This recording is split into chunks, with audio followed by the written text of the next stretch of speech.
تاب وغفر والذي إذا دعي أجاب وإذا استعيذ به أعاذ أشهد أن لا إله إلا الله وحده لا شريك له وأشهد أن محمدا عبده ورسوله صلوا على رسول الله المبعوث رحمة مهداة للعالمين كافة فقد صلى الله في كتابه فقال إن الله وملائكته يصلون على النبي يا أيها الذين آمنوا صلوا عليه وسلموا تسليما اللهم صل وسلم وبارك على سيدنا محمد وعلى آله وصحبه ذوي الفضل والتقى والورع والتابعين ومن تبعهم بإحسان إلى يوم الدين أما بعد يا أيها الناس اعبدوا ربكم الذي خلقكم والذين من قبلكم لعلكم تتقون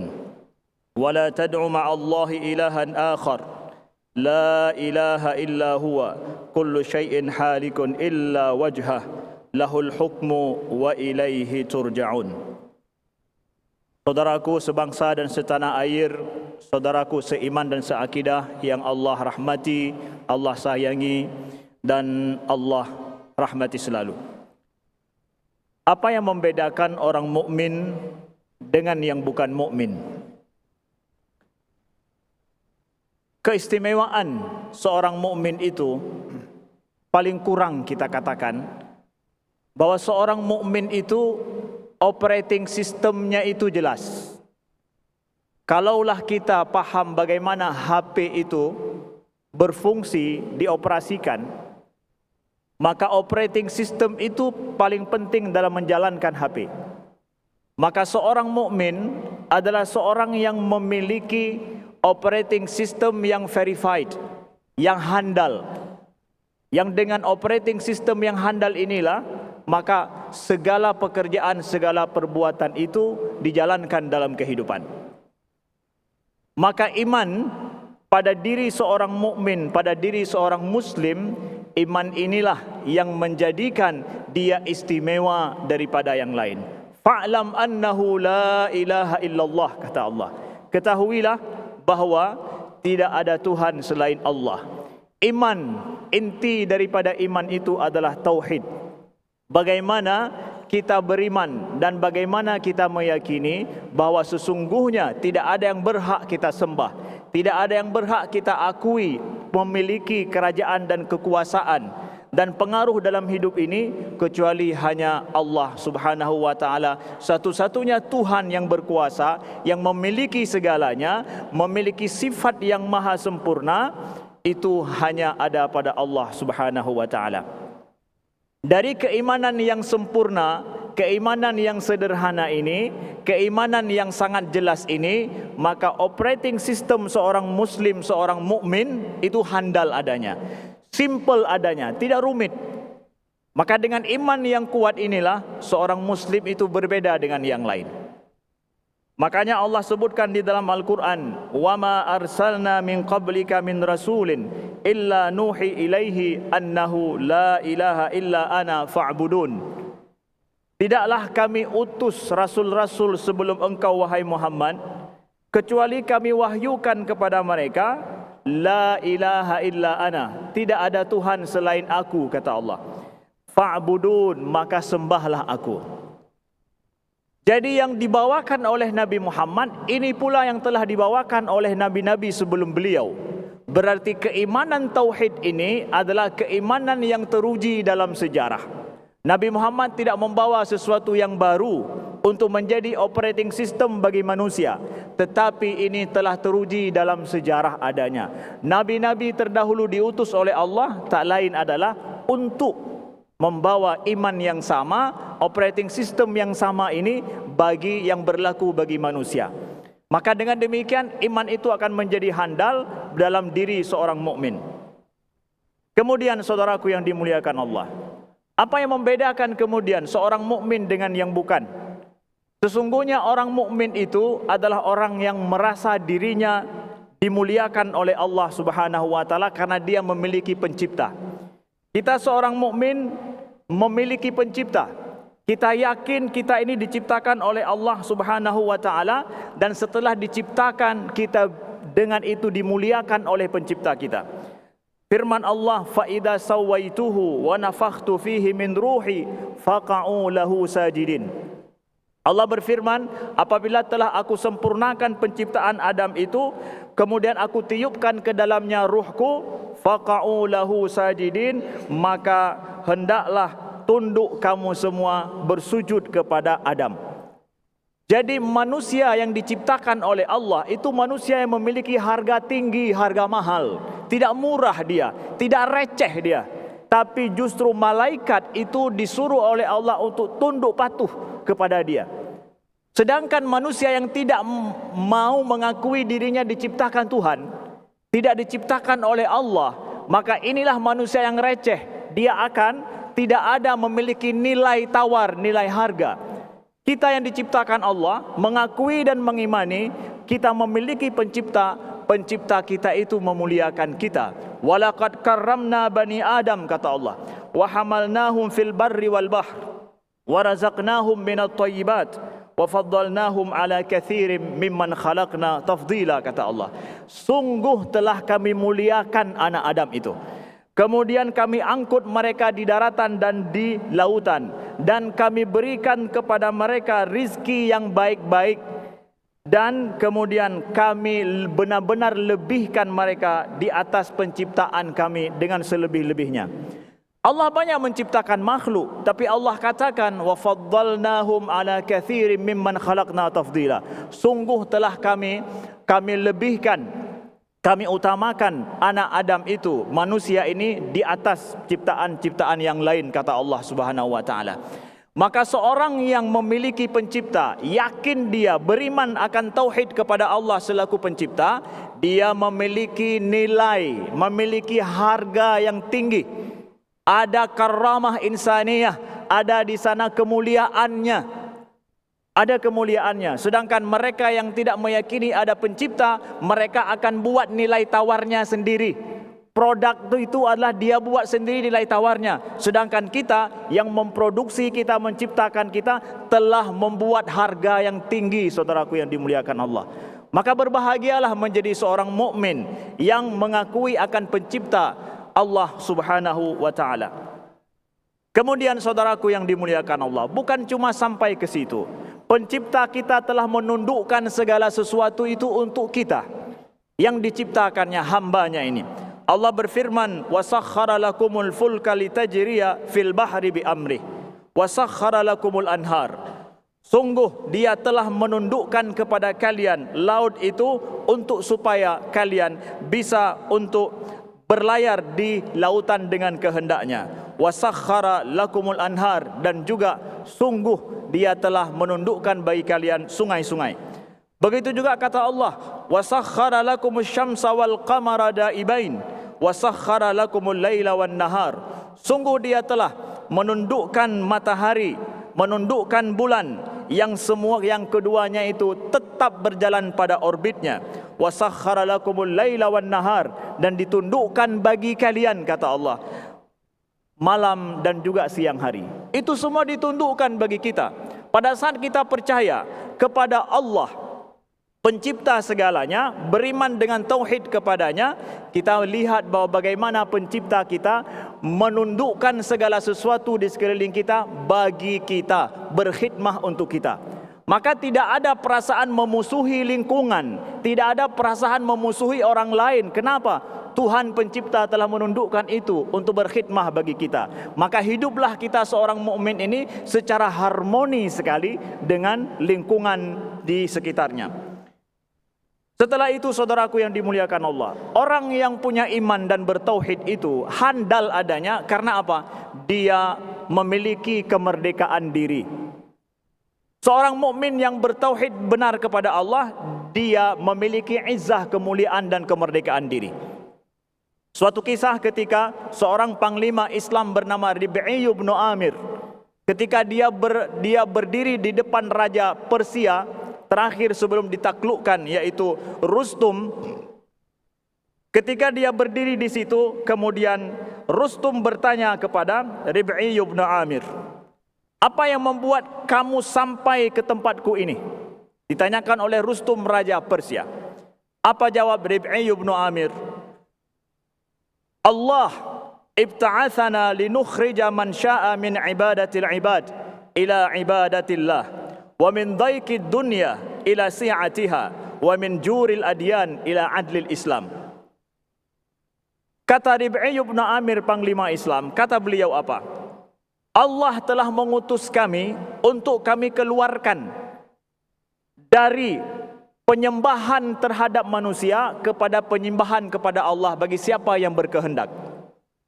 Wamin, dan dari sempitnya dunia kepada luasnya akhirat, dan dari kezaliman atas nama agama kepada keadilan Islam. Saudaraku, seorang mukmin yang memiliki iman, dia memiliki harga diri dan kemerdekaan diri. Dia tidak takut kecuali hanya kepada Allah Subhanahu wa taala. Dia memiliki harga diri, tidak mudah takut kepada siapapun, dan dia tidak mudah khawatir terhadap apapun. Kenapa? Dia hanya milik Allah Subhanahu wa taala. Dia akan berdiri dengan tegak, dengan tegar, memiliki harga diri, dan dengan itulah dia memiliki kemerdekaan. Saudaraku, orang yang tidak takut kepada Allah dan dia tidak beriman kepada Allah sebagai yang berkuasa satu-satunya secara mutlak, dia akan takut kepada siapapun. Tapi pada saat dia hanya takut kepada Allah, sudah, yang lain semua hilang ketakutan. Karena itulah dia memiliki harga diri dan memiliki kemerdekaan.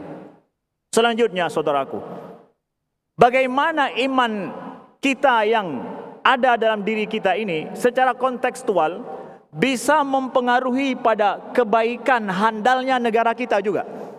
Kita akan masuk periode masa di mana kita semua akan memilih siapa yang akan berkuasa di negeri kita. Maka bagaimana iman ini punya pengaruh bagi handalnya negeri kita ke depan?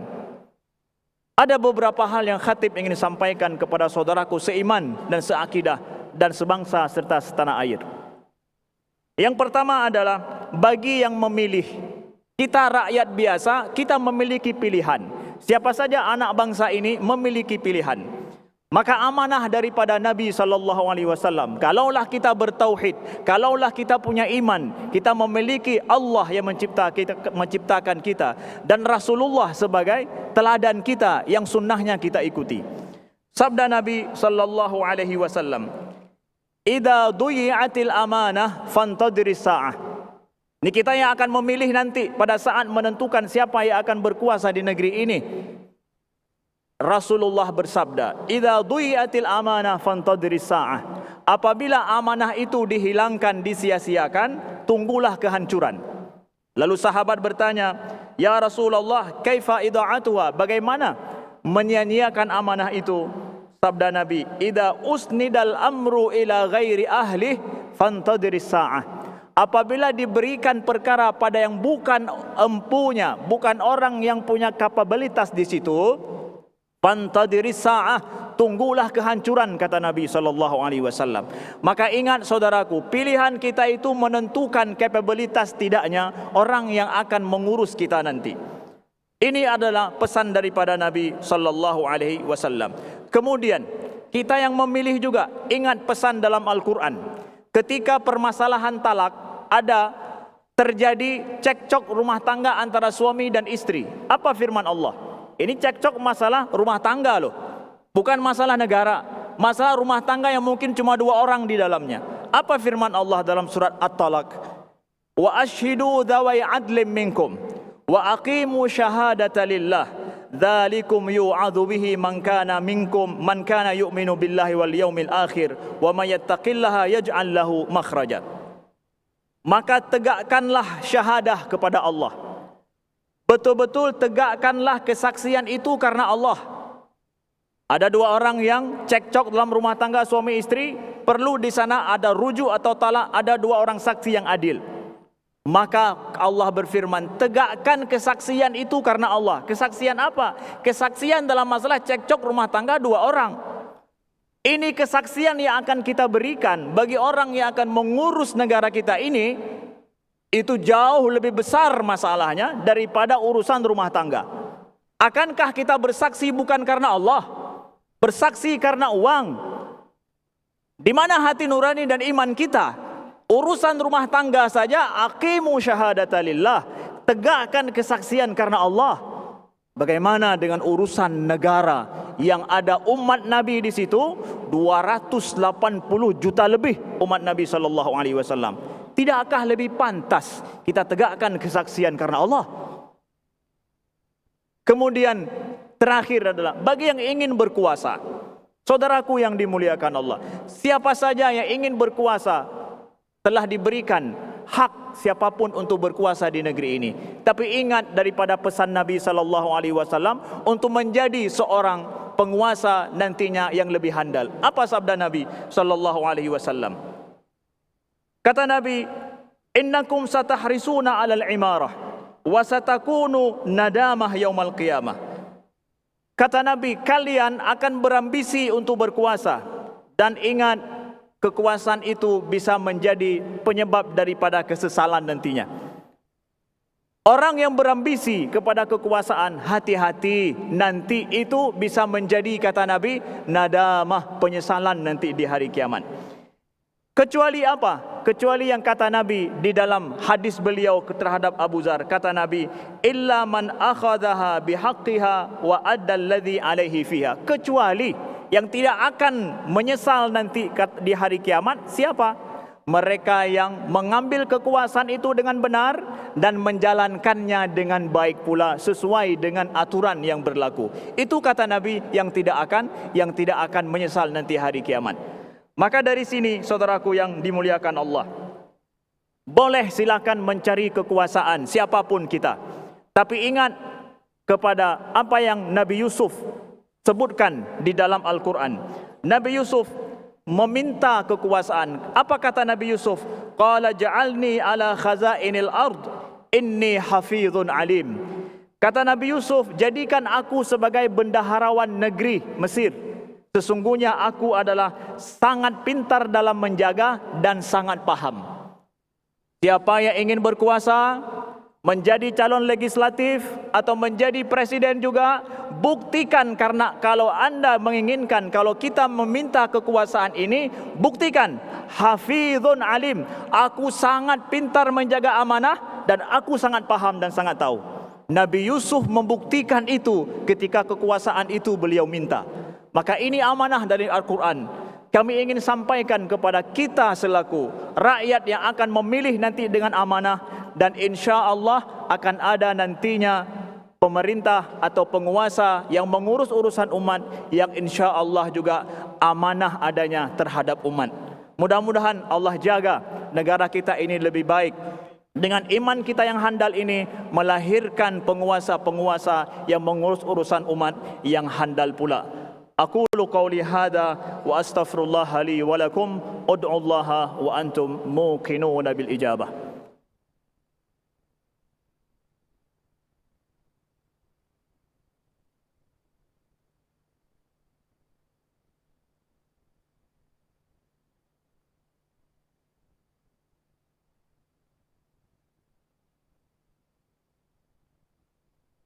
Alhamdulillah. Alhamdulillah hamdan kathiran kama amar. Wa ashhadu an la ilaha illallah wahdahu la syarika lahu irghaman liman jahada wa kafar. Wa ashhadu anna sayyidana wa nabiyyana Muhammadan abduhu wa rasuluh sayyidul khalaiqi wal bashar syafi'al musyaffa' fil mahsyar sallallahu alaihi wa ala ashabihi mattasalan ainun bin nazar. Allahumma salli wa sallim wa barik ala nabiyyina Muhammad wa ala alihi wa sahbihi man ihtada bihadihi ila yaumiddin wa sallim tasliman katsira. Ya ayyuhalladzina amanu taqullaha haqqa tuqatih wa la tamutunna illa wa antum muslimun. Ya ayyuhalladzina amanu taqullaha wa qulu qawlan sadida yuslih lakum a'malakum wa yaghfir lakum dhunubakum wa may yuti'illaha wa rasulahu faqad faza fawzan 'azima. Allahumma habbib ilaina al-iman wa zayyinhu fi qulubina wa karri ilaina al-kufra wal fusuqa wal isyan waj'alna minar rasyidin. Allahumma ighfir lil muslimina wal muslimat والمؤمنين والمؤمنات الأحياء منهم والأموات إنك سميع قريب مجيب الدعوات يا رب العالمين. اللهم آمنا في أوطاننا وأصلح ووفق ولاة أمورنا. اللهم احفظ هذه البلاد عزيزة بعز الإسلام حائزة على كل خير سالمة من كل شر وسائر بلاد المسلمين يا رب العالمين. اللهم وفق جميع ولاة المسلمين للعمل بكتابك وسنة نبيك. اللهم انصر أهل فلسطين على من عاداهم. اللهم صوب رميهم. اللهم ثبت أرض تحت أقدامهم. اللهم اجعل نار أعدائهم بردا وسلاما على المسلمين. اللهم اجعل لأهل فلسطين نصرة والعزة والغلبة والقوة والهيبة في قلوب أعدائهم. اللهم اشف جرحاهم وأطلق أسراهم وانصر مجاهديهم في سبيلك في برك وبحرك وجوك يا رب العالمين. اللهم احرس مسجد الأقصى من مكر الماكرين. اللهم اقتل من قتل المسلمين. اللهم انصر شعب فلسطين على أعدائك أعداء الدين. اللهم اصلح أمور إخواننا المسلمين من روهينيا. اللهم اصلح أمور إخواننا المسلمين من روهينيا. اللهم احفظ أرواحهم وأبناءهم وردهم إلى ديارهم مردا كريما آمنا. ونسأل العفو والعافية في الدنيا والآخرة. ربنا آتنا في الدنيا حسنة وفي الآخرة حسنة وقنا عذاب النار. سبحان ربك رب العزة عما يصفون وسلام على المرسلين والحمد لله رب العالمين. وأقيموا الصلاة.